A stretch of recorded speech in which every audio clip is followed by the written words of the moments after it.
Hello guys, അങ്ങനെ മഴ തോരും മുമ്പേ പുതിയ പ്രമോല് നമ്മുടെ ബാലചന്ദ്രൻ അളിയനെ വിളിച്ചിട്ട് അവർ തമ്മിലൊരു യാത്ര പോകുവാണ്. അപ്പൊ അലീന പറയുന്നുണ്ട്, ഈ യാത്രയുടെ ഉദ്ദേശമൊക്കെ എനിക്കറിയാം, ഞാൻ പോകുന്നത് കാണാതിരിക്കാൻ വേണ്ടിയല്ലേ എന്നൊക്കെ പറയുന്നുണ്ട്. അപ്പൊ ബാലചന്ദ്രൻ പ്രത്യേകിച്ച് മറുപടിയൊന്നും കൊടുക്കുന്നില്ല കേട്ടോ.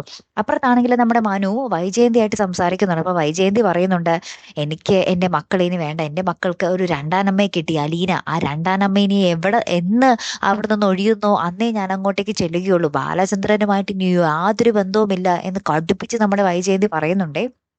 ഇപ്പുറത്ത് നമ്മുടെ അലീനയും മക്കളൊക്കെ ചേർന്ന് നമ്മുടെ ബാലചന്ദ്രനെ യാത്രയാക്കുന്നുണ്ട്.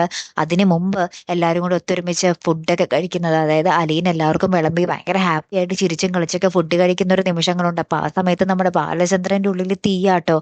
ഇനി എന്നായിരിക്കും ഇങ്ങനെ ഒരുമിക്കുക, അലീന എന്നേക്കുമായിട്ട് പോവുകയാണല്ലോ, അലീനയെ കാണാൻ പറ്റോ എന്നുള്ള കുറെ ചോദ്യങ്ങളാണ് നമ്മുടെ ബാലചന്ദ്രന്റെ മുഖത്തെ. എന്നിരുന്നാൽ കൂടിയും അപ്പുറത്താണെങ്കിൽ നമ്മുടെ വൈജയന്തിയും എന്തോ പറയുന്നത്, നമ്മുടെ മനു എന്തോ പറയുന്നുണ്ട്. നമ്മുടെ വൈജയന്തി അത് കേട്ട് ഭയങ്കരമായിട്ട് ഞെട്ടി നിൽക്കുന്നുണ്ട് കേട്ടോ.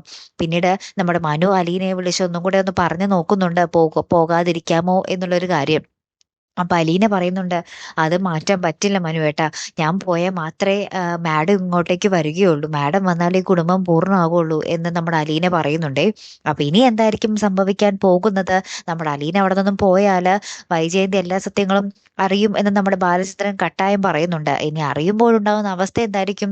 ഇതൊക്കെ നമ്മൾ കാണാൻ പോകുന്നതേ ഉള്ളൂ കേട്ടോ. കാത്തിരിക്കാം. അപ്പൊ അടുത്തൊരു വീഡിയോ വരുന്നത് വരയ്ക്കും ഗുഡ് ബൈ.